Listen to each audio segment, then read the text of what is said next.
Hey, it's video time again, and I'm feeling quite bright and cheerful.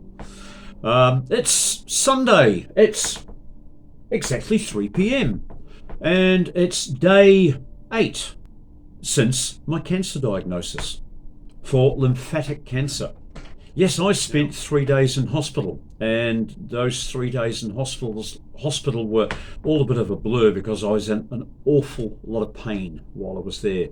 So I don't remember a lot of details, but now it's coming back to me. I can remember I've had an ECG scan. Is that what it's called? Where they put you through the tunnel.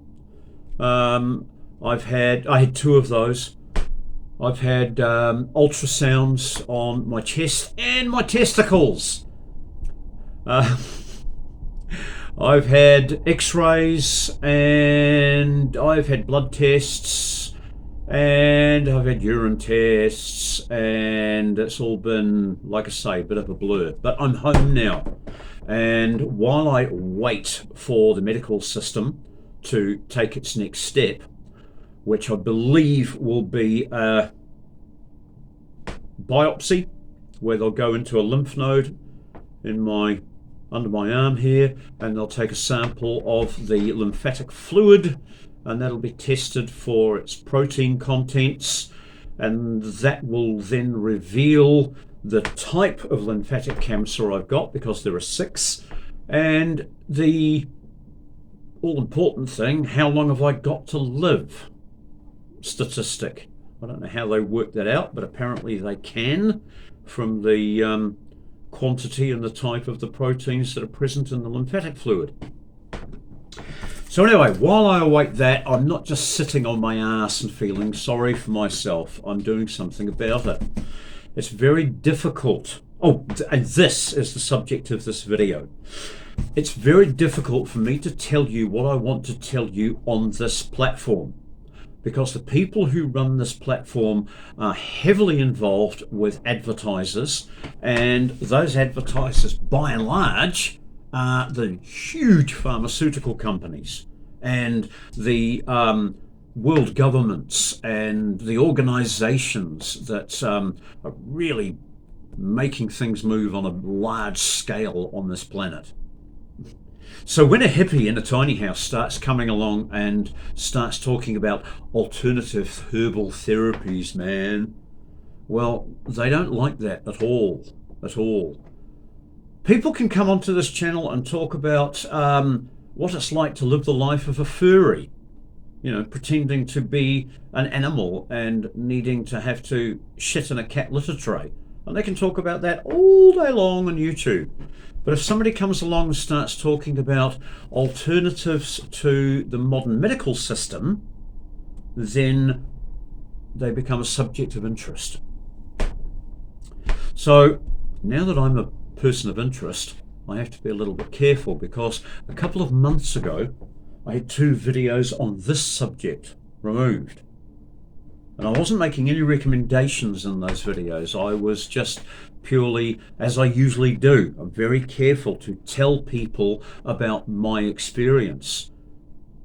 And I don't recommend anything. In fact, what I do recommend is staying in regular touch with your family doctor. Your own personal GP has really got a handle on your health and should never, ever be questioned. Okay, just to be clear. So me just telling you about what I've been doing is it's a sort of a catch up with friends, hey, what you been up to, what were you doing? That's all it is. I'm just telling you about what I've been doing with myself. So over this last week, I've been engaging in a lot of research, and a lot of it's been health related, funnily enough. But some of it also has been research about why my research is being impeded. My research is being impeded by the search engine that most people use, which of course I won't mention because even the walls have ears.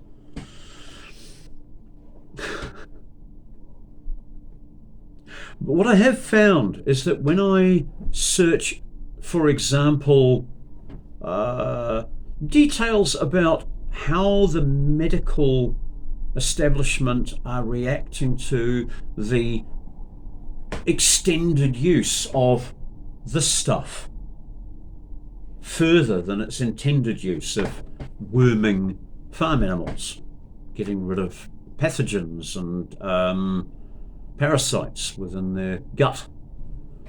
It's been discovered that it's got a lot of other uses, and although those other uses are being researched medically, the search engine that most people use is not allowing people to have access to any of that information.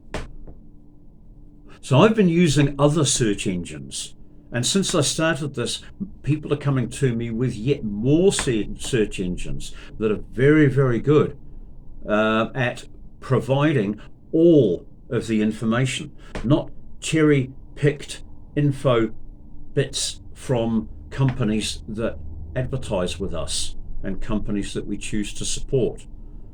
Because, of course, everything seems to direct back to the recommendations of this system.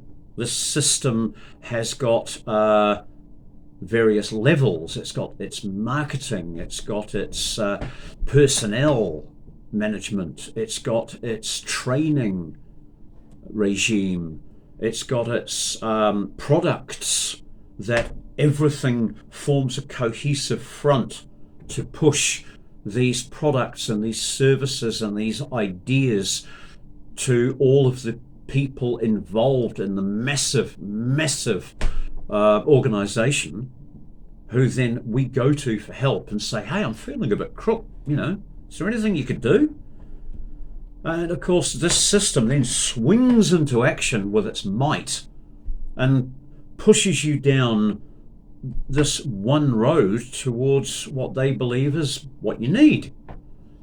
So just to let you know what I'm up against, I'm going to open some saved screenshots that I've got here of this platform's, I'm going to call them regulations, because they are regulating the content uploaders through these guidelines that they're putting. So here's the first page of their guidelines on medical misinformation policy.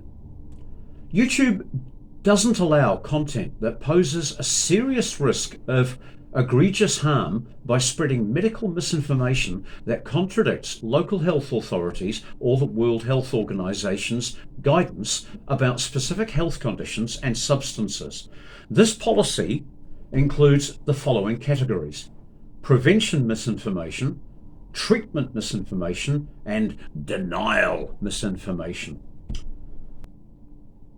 Note: our medical misinformation policies are subject to change in response to changes to guidance from health authorities or the WHO. There may be a delay between new local health authorities and WHO guidance and our policy updates.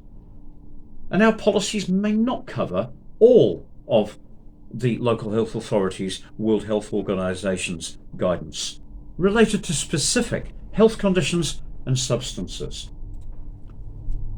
What this policy means for you. That's actually me as a content creator of this platform. Don't post content if it includes any of the following: prevention misinformation, treatment misinformation, denial misinformation. And it just reiterates once again that they do not allow content that promotes information that contradicts health authority guidelines. And with regards to treatment misinformation, they do not allow content that promotes information that contradicts health authority guidelines on treatment, and everything must be approved. And the denial misinformation, we do not allow content that denies the existence of specific health conditions, because we all know that there are people who've said that the last 3 years have just been a scam, that this thing that they've been promoting for 3 years and trying to get everybody involved with is really just, I don't know, the flu with a marketing budget. So you're not allowed to say that. So of course I won't be. Anyway,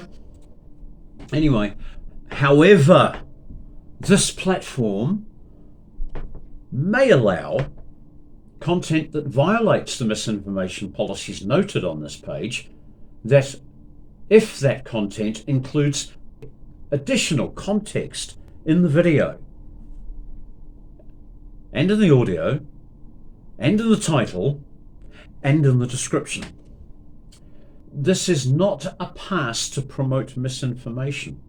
Additional content may include countering views from local health authorities or medical experts.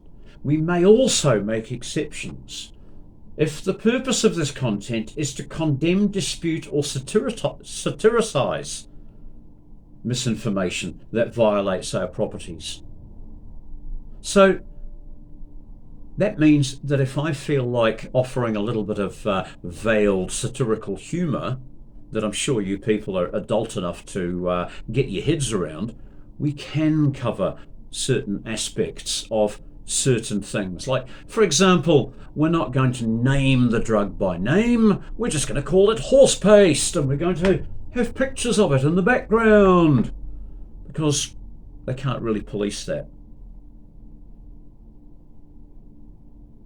But after all that, YouTube does believe that people should be able to share their own experiences, including personal experiences of vaccinations.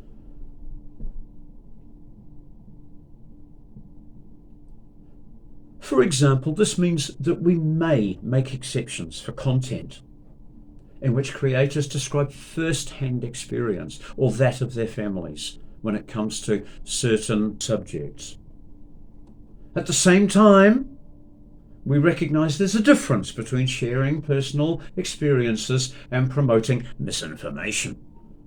To address this balance, we will remove content or channels if they include other policy violations. Unfortunately, that includes me, because I've already violated their policy. I violated it hard. Made their eyes water, I think. Yeah. Anyway, that's what I'm up against. I want you to know what I'm up against. It's going to be tough getting this information across to you. But basically, in these videos, I want you to remember that I'm going to just tell you about my personal experiences. I'm not going to recommend anything to you.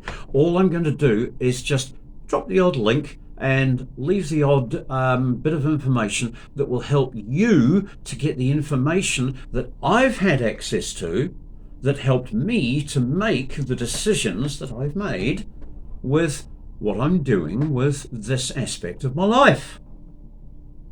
So anyway, it's now 14 minutes past 3 on a Sunday afternoon, and I've got a bit of daylight left, so I'm going to get out there and I'm going to enjoy my spring garden. I'm going to do something that doesn't involve too much exertion. I might just stack up a few empty plant pots.